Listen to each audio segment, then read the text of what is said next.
Namrata Yadav and you are on GATE Chemical Planet, a planet of knowledge and information. I welcome back all of you on GATE Chemical Planet. Last session में मैंने आप लोगों को standard books के बारे में बताया था, रोल ऑफ स्टैंडर्ड बुक्स मैंने आपको बताया था, स्टैंडर्ड बुक्स आपको क्यों पढ़नी चाहिए, उससे क्या बेनिफिट्स होते हैं ये बताया था। केमिकल इंजीनियरिंग में अगर आप गेट की प्रिपरेशन कर रहे हैं तो आपको कौन कौन सी बुक्स की रिक्वायरमेंट होती है, रेफरेंस बुक्स कौन सी हैं, प्रीवियस ईयर बुक्स आपको कौन सी चाहिए होती हैं, और आपको प्रैक्टिस बुक जो प्रीवियस ईयर क्वेश्चंस के लिए लगानी होती है, वो सारा डेटा मैंने आप लोगों को बताया था और बुक्स की लिस्ट भी मैंने आप लोगों को प्रोवाइड करवा दी थी। आज के सेशन में हम डिस्कस करेंगे how to study mathematics and aptitude for GATE 2022। तो अगर आप गेट की प्रिपरेशन करने जा रहे हैं, प्लानिंग कर रहे हैं, आपने माइंड सेट बना लिया है कि मुझे गेट 2022 को देना ही है, तो यहाँ पर मैं आप लोगों को सबसे ज़रूरी बात बताना चाहूँगी कि आपको पेपर देने से पहले ये पता होना चाहिए कि उस पेपर में किस टाइप के सब्जेक्ट्स हैं, कितने सब्जेक्ट्स हैं, नंबर ऑफ सब्जेक्ट्स के बाद उसमें उन सब्जेक्ट्स का नंबर वेटेज कितना रहता है, क्या पैटर्न रहता है क्वेश्चंस का, ये जानना बहुत ज़रूरी होता है। गेट का जो आपका एग्ज़ाम होता है वो होता है 100 मार्क्स का। 100 मार्क्स में से 13 मार्क्स का आपका आता है मैथमेटिक्स, 15 मार्क्स का आपका रहता है एप्टीट्यूड और 72 मार्क्स का रहता है आपका टेक्निकल पोर्शन। चाहे आप किसी भी ब्रांच से हैं, या आप केमिकल से हैं, मैकेनिकल से हैं, सीएस से हैं, इलेक्ट्रॉनिक्स से हैं, किसी भी ब्रांच से हैं, आपका 1-2 नंबर का वेरिएशंस हो सकता है, बट 72 मार्क्स का आपका टेक्निकल पोर्शन रहता है। तो क्वाइट ऑब्वियस है कि 28 मार्क्स का आपका जो है एप्टीट्यूड और मैथमेटिक्स का पोर्शन रहता है।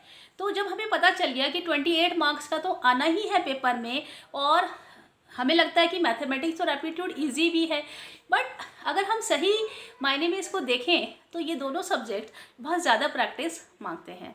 बिना प्रैक्टिस के आप इन दोनों सब्जेक्ट्स को पेपर में हैंडल नहीं कर पाएंगे, और अगर कर भी लेंगे तो पूरे मार्क्स जो आपके आने चाहिए 25 तक आपको गेन करना चाहिए, वो आप ना कर पाएँ।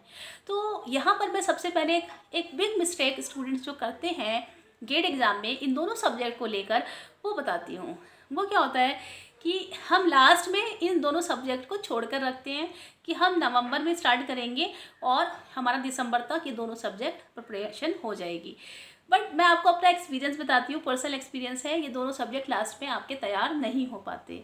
तो अगर आप प्रिपरेशन करने की सोच रहे हैं और आपको गुड रैंक स्कोर करना है, तो आप इन दोनों सब्जेक्ट को आज ही से पढ़ना स्टार्ट कीजिए। आज मतलब अभी से पढ़ना स्टार्ट कीजिए। अगर आप मेरा वीडियो देख रहे हैं तो आप ये सोच लीजिए कि मैं अगर कह रही हूँ कि आज से पढ़ना स्टार्ट कीजिए तो कल से आप पढ़ सकते हैं, ठीक है।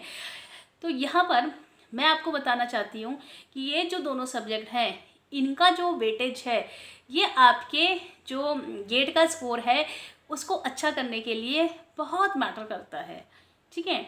तो एक तो ये चीज़ रही। दूसरी चीज़ ये रही कि अगर हमारे ये दोनों सब्जेक्ट इतने ज़्यादा मैटर करते हैं तो हम इन दोनों सब्जेक्ट्स को कैसे तैयार करें, ठीक है।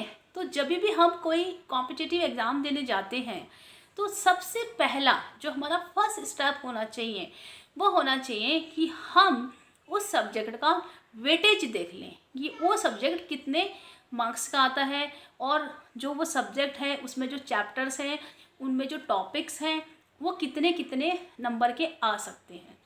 तो सबसे पहले हम करते हैं एक एनालिसिस करना बहुत ज़रूरी होता है। जैसे आपने मैथमेटिक्स की बात करी, तो मैथमेटिक्स में लास्ट 10 ईयर्स का आपके पास एक एनालिसिस होना चाहिए।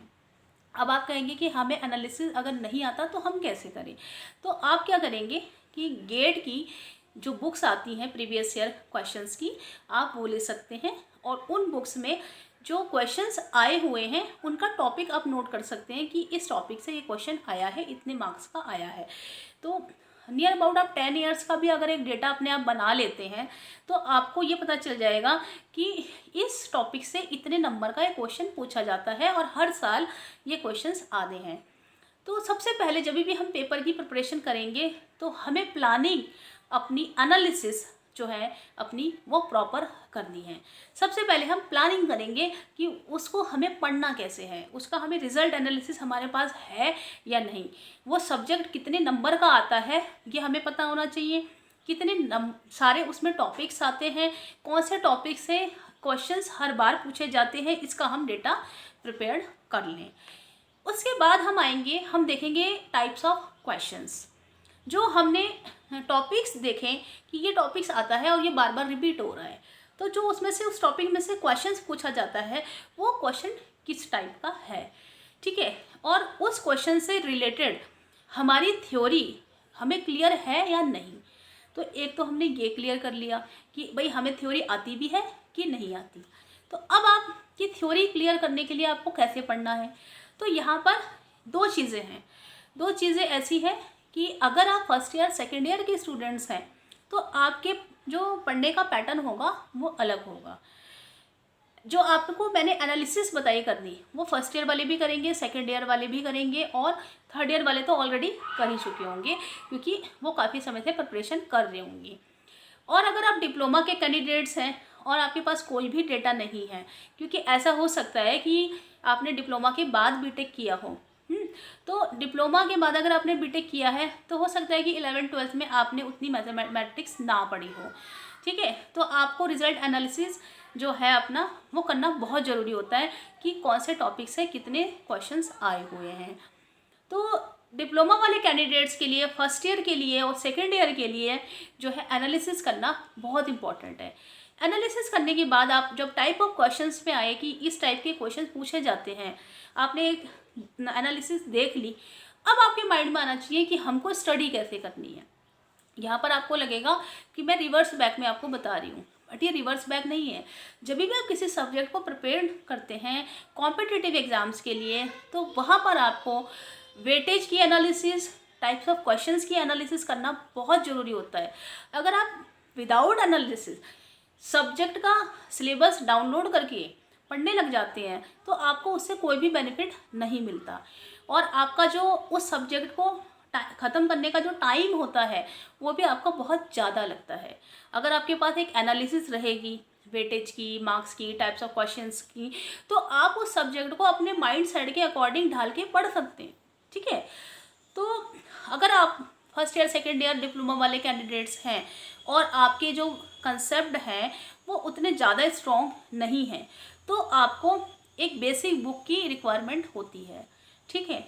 उस समय पे आपको जो मैथमेटिक्स पढ़ना होता है वो बेसिक कंसेप्ट और फंडामेंटल्स को देखकर पढ़ना होता है कि हमारा कंसेप्ट क्लियर नहीं है तो हमें कहीं ना कहीं से किसी ना किसी बुक से या किसी और रिसोर्स से हमें अपने कंसेप्ट पे वर्क करना है और अपने कंसेप्ट पे वर्क करने के बाद हमें थ्योरी जो है वो वहाँ से पढ़नी है। थ्योरी पढ़ के हमें क्वेश्चंस पे अनसॉल्व क्वेश्चन, सॉल्व क्वेश्चंस करने हैं। सॉल्व और अनसॉल्व आप कर सकते हैं, ठीक है। तो यहाँ पर मैं आप लोगों को जो बुक बताना चाहूँगी वो मैं आपको एक बुक बताती हूँ। अगर आप बिल्कुल प्राइमरी स्टेज पर हैं, फर्स्ट ईयर स्टूडेंट्स हैं, सेकेंड ईयर स्टूडेंट्स हैं, डिप्लोमा कैंडिडेट्स हैं, तो आपके लिए ये वाली बुक आती है higher engineering mathematics by BS Grewal. ये जो बुक रहेगी, ये बुक जो है ये कंसेप्ट बिल्डिंग के लिए बहुत अच्छी है। ये जो मेरे पास एडिशन आया है इसका, ये 43 एडिशन मेरे पास ये वाली बुक है। इसका एक दूसरी बुक भी आती है जो कि पिंक कलर के कवर की आती है, वो आप ले सकते हैं। ये थोड़ी ज़्यादा, इसमें नंबर ऑफ़ क्वेश्चंस ज़्यादा है, मेरे पास यही वाली अवेलेबल है। अदरवाइज़ इसके दूसरे न्यू जो लेटेस्ट एडिशंस हैं वो बहुत अच्छे हैं, उसमें और भी जो क्वेश्चंस हैं वो उसकी कवरेज बहुत अच्छी है। तो यहाँ पे आपको क्या करना है कि first year second year third वाले स्टूडेंट्स, डिप्लोमा वाले स्टूडेंट्स को अगर अपने कंसेप्ट लगता है कि गेट लेवल के नहीं है तब इस बुक को आपको फॉलो करना है। अदरवाइज़ अगर आपको लगता है कि आपके जो कंसेप्ट है मैथमेटिक्स के वो अच्छे हैं, आप कर ले जाएंगे, तो आप क्या कर सकते हो, दूसरा जो मेथड है जो कि एडवांस मेथड है थोड़ा सा, वो अगर आप करना चाहो तो उसमें क्या है कि गेट एकेडमी की बुक्स आती हैं, मेड इजी की वर्क बुक्स आती हैं, मेड इजी की क्वेश्चन बुक्स आती हैं, आपका जो क्वेश्चन बैंक आता है मेड इजी का वो आप देख सकते हो। उसमें क्या रहता है कि क्योंकि जो मैथ है वो सारी ब्रांचेस के लिए आती है। कोई भी ब्रांच आपकी है, mechanical, civil, chemical, electronics, CS, जो भी आपकी ब्रांचेस हैं उन सब में मैथमेटिक्स कॉमनली आती है। तो जो आपकी मेड इजी क्वेश्चन बैंक वाली बुक की मैं बात कर रही हूँ, उसमें सारी ब्रांचेस की मैथमेटिक्स दी हुई है। केमिकल ब्रांच की वहाँ पर नहीं है। तो केमिकल ब्रांच के लिए जो क्वेश्चंस हैं वो गेट एकेडमी की बुक आती है। मेरे को कुछ बच्चों ने बताया है, वो लोग उसको पढ़ भी रहे हैं। तो मैं यहाँ पे बताना चाहूँगी, मैंने वो बुक देखी है, गेट एकेडमी की भी बुक बहुत अच्छी है। तो आप क्या, उसमें केमिकल का पोर्शन भी दिया हुआ है, तो आप उस बुक को भी ले सकते हैं और ऑनलाइन भी मंगा सकते हैं, और इवन अमेज़ॉन पे मेड इजी वाली अवेलेबल है। तो इस बुक में क्या दिया है कि आपको प्रीवियस ईयर के क्वेश्चंस दिए हुए हैं, और यहाँ पर कुछ थ्योरी भी आप लोगों को दी हुई है। पहले थ्योरी दी रहती है, उसके बाद प्रीवियस ईयर क्वेश्चंस आपको दिए रहते हैं। तो इस बुक से आपको बेनिफिट ये मिलेगा कि अगर आपके कंसेप्ट ऑलरेडी स्ट्रॉन्ग हैं और आपको केवल प्रैक्टिस करनी है, तो फिर आप अपनी प्रैक्टिस कर सकते हैं। लेकिन अगर आप फर्स्ट ईयर स्टूडेंट हैं, सेकेंड ईयर स्टूडेंट्स हैं, आपके कंसेप्ट उतने ज़्यादा स्ट्रॉन्ग नहीं हैं, तो आप direct jump previous year questions पे मत कीजिए। आप बीएस ग्रेवाल से पहले अपनी थ्योरी को पढ़िए, अपने कंसेप्ट को बिल्ड कीजिए, उसके बाद आप अनसॉल्व्ड क्वेश्चंस जो आपके आते हैं गेट के टॉपिक से रिलेटेड ही केवल वही लगाइए, और सारे जो बुक में दिए वो मत लगाना। क्योंकि जो ये बुक है ऑलरेडी, ये जो बुक है ये आपकी लिखी गई है सारी ब्रांचेस के लिए, इंजीनियरिंग की सारी ब्रांचेस के लिए लिखी गई है, और सेमेस्टर के सिलेबस के अकॉर्डिंग होती है ये बुक्स। यहाँ पे कहीं पे भी ये नहीं लिखा है कि ये गेट के अकॉर्डिंग है, क्योंकि सेमेस्टर के अकॉर्डिंग होती है। तो आपको जो गेट में टॉपिक्स आते हैं वो टॉपिक्स यहाँ से चूज़ करने पड़ेंगे। उसके बाद आपको अपने प्रॉपर नोट्स बनाने के बाद, उसके बाद आपको अपना जो है गेट वाले प्रीवियस ईयर क्वेश्चंस पे आना पड़ेगा। तो ये एक्सरसाइज फर्स्ट ईयर सेकेंड वाले कर सकते हैं, लेकिन अगर आप थर्ड ईयर में हैं, फाइनल ईयर में हैं, पास आउट स्टूडेंट्स हैं, तो आप फिर क्या कीजिए, आपके कंसेप्ट ऑलरेडी बिल्ड होते हैं, आप पढ़ चुके हैं, मैथमेटिक्स का सिलेबस आप कवर कर चुके होते हो, तो आप क्या कर सकते हो, गेट एकेडमी की बुक ले सकते हो, या फिर आप मेड इजी की क्वेश्चन बैंक वाली बुक ले सकते हो, वो बहुत अच्छी है। और यहाँ पर एक चीज़ मैं और बताना चाहूँगी कि भले ही आप किसी भी ब्रांच के हैं, अगर आप केमिकल ब्रांच के हैं और आपको मैथमेटिक्स की प्रिपरेशन करनी है और आप मेड इजी की बुक लगाते हैं, तो वहाँ पे आपकी ब्रांच से रिलेटेड जो है वो क्वेश्चंस ना हो। अगर नहीं है तो भी आप वो बुक ज़रूर लगाइए। क्यों? उससे आपको बेनिफिट ये मिलेगा क्योंकि मैथ सब में कॉमन ही आती है। तो आप क्या कर सकते हैं कि दूसरी ब्रांचेस में जो क्वेश्चंस आते हैं अपनी प्रैक्टिस आप वहाँ से कर सकते हैं। प्रीवियस ईयर के जो क्वेश्चंस आते हैं वो आप अपनी ब्रांच के सॉल्व कर लीजिए, और जो उनकी बुक के क्वेश्चन दिए हुए हैं वो भी आप सॉल्व कर सकते हो। तो केमिकल वालों के लिए बेनिफिट यहाँ पे ज़्यादा है। अदरवाइज़ क्या होगा कि आप सोचोगे हमें अपनी ब्रांच से क्वेश्चंस नहीं मिल रहे हैं तो हम इसे ना लगाएं, लेकिन आपको प्रैक्टिस भी तो मिल रही है ना, तो आप वो कर सकते हो। अदर ब्रांचेस के जो स्टूडेंट्स हैं उनको तो बेनिफिट ही बेनिफिट है, उनकी ब्रांच का दिया ही है, और उनकी ब्रांच में जो क्वेश्चंस आए हुए हैं वहाँ से प्रैक्टिस करने के बाद न्यू क्वेश्चंस जो हैं वो लगा सकते हैं। टेस्ट सीरीज ज्वाइन करते हैं जब आप, तो आप न्यू क्वेश्चंस लगा सकते हैं, तो आपको ये बेनिफिट मिलता है। तो यहाँ पर मैंने आप लोगों को बिल्कुल क्लैरिटी दे दी कि आपको किस सीक्वेंस में पढ़ना है। एक बार मैं और रिपीट कर देती हूँ कि अगर आप फर्स्ट ईयर सेकेंड ईयर के स्टूडेंट्स हैं तो सबसे पहले आप अपने सिलेबस को डाउनलोड कीजिए, टॉपिक्स का देखिए कौन से टॉपिक्स आए हुए हैं, एनालिसिस ज़रूर कर लीजिए कि आपकी जो क्वेश्चंस आए हुए हैं वो किस टाइप के क्वेश्चंस हैं, उनका वेटेज कितना रहता है। उसके बाद अगर आपका कंसेप्ट क्लियर नहीं है तो आप अपने कंसेप्ट को क्लियर करने के लिए जो बेसिक कंसेप्ट की बुक्स हैं बीएस ग्रेवाल उठा लीजिए, वहाँ पर आप अपना टॉपिक वाइज सिलेबस कंप्लीट कीजिए। उसके बाद आप प्रीवियस ईयर क्वेश्चंस पे आइए। प्रीवियस ईयर क्वेश्चंस आप प्रीवियस ईयर क्वेश्चन बुक से लगाइए, प्रैक्टिस बुक से आप लगा सकते हैं, मेड इजी की बुक से लगा सकते हैं, गेट एकेडमी की बुक मैंने आपको बताई वहाँ से लगा सकते हैं। तो आप जो फर्स्ट ईयर सेकेंड ईयर और डिप्लोमा वाले कैंडिडेट्स हैं उनको मैं कभी भी ये नहीं कहूँगी कि आप डायरेक्टली PYQs लगाओ। डायरेक्टली PYQs लगाने से क्या होगा, हो सकता है आप 1-2 क्वेश्चन लगा लो, 5-10 क्वेश्चन लगा लो, लेकिन फिर आप फंस जाओगे, फिर आपके कंसेप्ट क्लियर नहीं होंगे, तो आपको लगेगा कि भाई हमसे तो क्वेश्चन हो नहीं पा रहे, शुरू में 1-2 क्वेश्चन बन भी गए और फिर उसके बाद नहीं बन पा रहे। तो यहाँ पे जो सारा रोल है वो कंसेप्ट का रोल है। सिलेबस आपके पास है, आपके पास कंसेप्ट नहीं है, तो आप फिर क्वेश्चन जो आपके पास न्यू क्वेश्चंस आएंगे जब एग्ज़ाम में 2022 का जो गेट का पेपर होगा उसमें फिर आप रह जाएंगे। तो वो गलती ना हो, इससे अच्छा ये है कि build your concept, then go to the unsolved problems and then come to the GATE previous year questions. Otherwise जो थर्ड ईयर पास आउट वाले स्टूडेंट्स हैं या फिर जिन्होंने ब्रेक लिया हुआ है, 1 साल कोचिंग कर रहे हैं, उनको कोई प्रॉब्लम नहीं है, वो लोग अपना जो है डायरेक्ट BYQs भी लगा सकते हैं। एक चीज़ और मैं यहाँ पे बताना चाहूँगी कि एप्टीट्यूड के बारे में जो है वो हमारा हमेशा ये रहता है कि जो एप्टीट्यूड है वो बहुत इजी होता है, वो हम अगर 1 महीना भी लगाएंगे तो हम इजीली उसको कवर कर जाएंगे। अब एप्टीट्यूड को यहाँ पर मैं 2 पार्ट्स में डिवाइड करना चाहूँगी। एक होता है आपका जनरल इंग्लिश और एक होता है आपका रीजनिंग का रहता है कुछ पोर्शन और रहता है जनरल इंग्लिश का। तो इंग्लिश के लिए हमेशा ये रहता है कि मैंने कई बार खुद भी ये रियलाइज़ किया है कि जब भी हम कोई पेपर देने जाते हैं और हम कितने भी वर्ड्स याद कर लें तो मतलब या तो हमें उनके वर्ड्स की मीनिंग हम भूल जाते हैं या फिर हमें उनके बारे में कुछ पता नहीं होता, हमने पहली बार सुना होता है। कई बार ऐसा होता है कि हम कोई कॉम्पिटिटिव एग्ज़ाम देने जाते हैं और पहली बार हमने वो वर्ड सुना होता है और हमें लगता है बेकार ही हमने इंग्लिश पढ़ ली, इतनी तैयारी करी। लेकिन ऐसा भी नहीं है कि कोई क्वेश्चन कई बार इजी भी आ जाता है। तो ये तो एक तरह का ऐसा चीज़ है कि हम इसमें रिस्क भी नहीं ले सकते। तो आपको अगर मैं ये कहूँ कि आप इंग्लिश कैसे पढ़ो, तो इंग्लिश पढ़ने का जो सबसे अच्छा तरीका है वो ये है कि आप जब मॉर्निंग में उठते हैं तो उसके बाद 1 घंटे बाद जब आपको लगता है कि आपका माइंड जो है अब पढ़ने के मोड में आ चुका है, तो आपको क्या करना है कि 5 to 10 वर्ड्स जो न्यू वर्ड्स हैं आपको वो रोज़ की रोज़ आपको लर्न करने हैं।